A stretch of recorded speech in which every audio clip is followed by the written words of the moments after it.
को वेटलैंड घोषित करने के बाद ये पहला कार्यक्रम है जिसमें उदयपुर की जनता की ओर से आभार देने के लिए राजस्थान पत्रिका ने एक भव्य पिछोला आरती का आयोजन यहाँ पर किया है।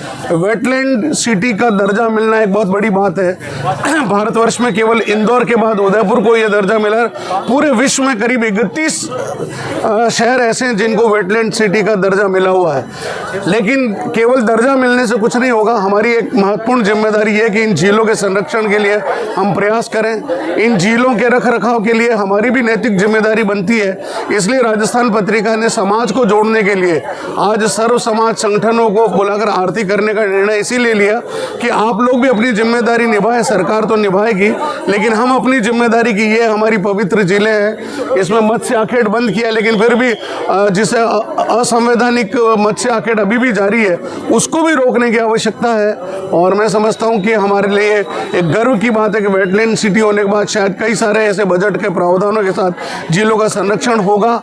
सबसे महत्वपूर्ण बात तो है कि इसके अंदर से जो झीलों के अंदर सीवरेज लाइन पड़ी हुई अभी भी पुरानी, उसको हटाना सबसे ज़रूरी है। वो हटेगी तो ये झीलें सुरक्षित भी रहेगी, संरक्षित भी रहेगी। बहुत बहुत धन्यवाद। जय सिया राम।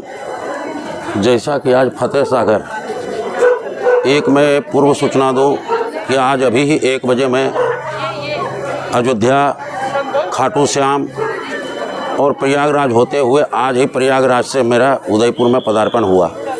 जिस तरह से मेरे को सूचना हुआ कि ये सामाजिक सरोकार के अंतर्गत हमेशा राजस्थान पत्रिका कोई न कोई जनहित के मुद्दा उठाते रहते हैं, और आज वेटलैंड सिटी के जो सरकार ने हमारी मांगें पूरी की है, तो वास्तविक में जैसा कि ये जितने भी झीलें हैं, चाहे स्वरूप सागर हुआ, फतेह सागर हुआ, पिछोला हुआ, इसमें सीवरेज का पानी आता है, जो कि आप सभी उदयपुर के नगर निवासी जानते हैं कि यही पानी नगर निवासी पीते हैं। तो मैं सरकार से भी मांग करता हूं कि आप वास्तविक में समुचित व्यवस्था कर करके इसे सुधारा जाए, क्योंकि यह पानी नहीं है, यह एक जीवन रेखा है, एक जीवन जीने का पानी है। क्योंकि पानी नहीं है तो जीवन नहीं है। जैसा कि हमें ज्ञात हुआ कि गोवर्धन सागर में कई सीवरेज के झीलें के पानी वहाँ आता है, गंदगी पानी आता है, और वही गंदगी पानी पूरे शहर में सप्लाई होता है। तो इसके ऊपर पूर्ण आप कोशिश करें कि इस तरह से जो है आप व्यवस्था को सुचारू रूप से चलाएं, व्यवस्था को अंग भंग ना होने दें, क्योंकि शुद्धता सबसे, क्योंकि मोदी ने भी एक अभियान किया है, स्वच्छता अभियान। तो जब रोड सड़क स्वच्छता अभियान है तो हमारे जल का स्वच्छ रखने का प्रण क्यों ना लें। और आम नागरिकों से भी मेरा निवेदन है कि आम नागरिक भी, एक मुझे अभी बोलते बोलते याद आया कि अपने उदयपुर शहर के लाखों मंदिर है, और लाखों मंदिर में एक एक माला अगर जो कोई भी प्रतिमा का अगर जो चढ़ाया जाता है तो कम से कम 1 क्विंटल उसमें होगा। तो उस माला को आप सुखा करके उसमें घी डाल करके अग्नि में आप उसको हवन कर करके, और उस राख को आप पेड़ पौधे में, ताकि हमारी झीलें भी साफ रहे और वो उनका तत्व जो है वो पेड़ पौधों में काम आवे। बहुत बहुत धन्यवाद गुरुदेव। आइए स्वच्छता का पालन करें, स्वच्छ भारत अभियान का पालन करें, और उदयपुर को जिस प्रकार से सौगात मिली है, आइए सब मिलकर, जब सागर होगा, जब हम सब मिलकर मदद करेंगे, संरक्षण करेंगे, सबकी भागीदारी जरूरी है।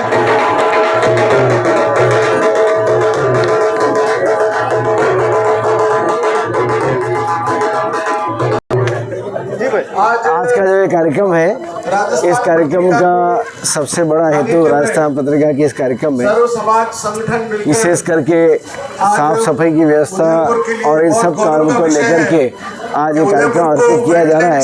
और उदयपुर में किस तरह से वेटलैंड सिटी है, इस सब का सार समझाते हुए पत्रिका ने कार्यक्रम किया, उसके लिए मैं आभार व्यक्त करता हूँ।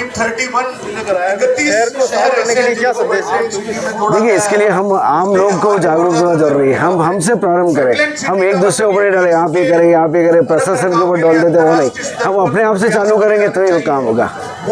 सभी हमारे गणमान्य नागरिक, गणमान्य अतिथि उपस्थित हैं। आदरणीय रविंद्र जी श्रीमाली, समाज सेवी, प्रतिष्ठित व्यवसायी, और आलोक संस्थान से जुड़े हुए और हमारे सर्व समाज संत संस्थान के इंद्रदेव दास, हमारे सभी शिवदल के भाई मनीष जी, हमारे तो आज के इस आरती फेस्टिवल में उत्सव में सब आए हैं और उदयपुर को जो वेटलैंड की उपाधि मिली है उसको लेकर आज ये गणगौर घाट पर ये कार्यक्रम आयोजित किया जा रहा है। सभी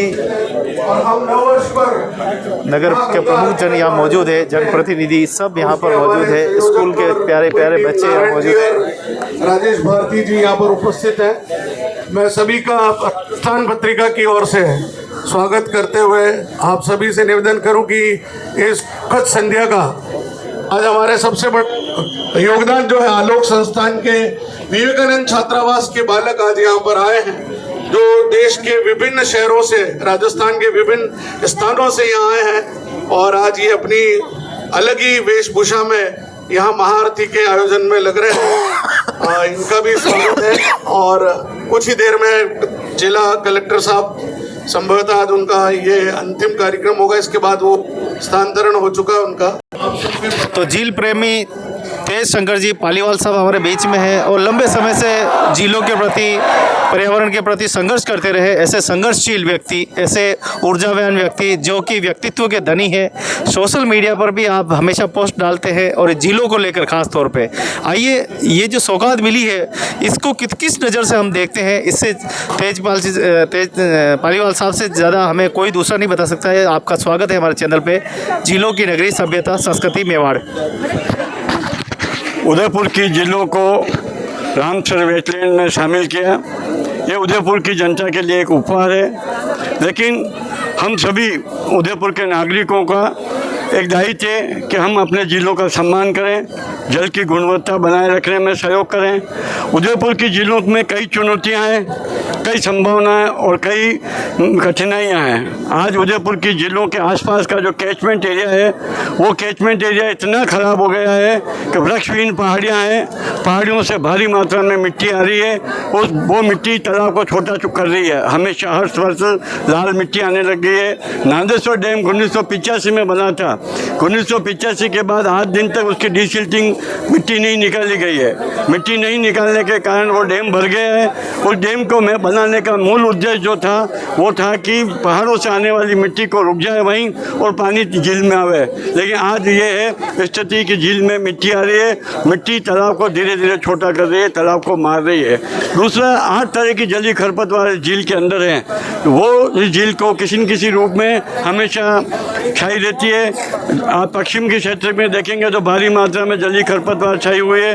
उस जलीय खरपतवार की छाने की वजह से सूर्य की किरणें पानी पर नहीं गिर रही है। सूर्य की किरणें पानी पर जब नहीं गिरती है तो ऑक्सीजन की मात्रा घटती है।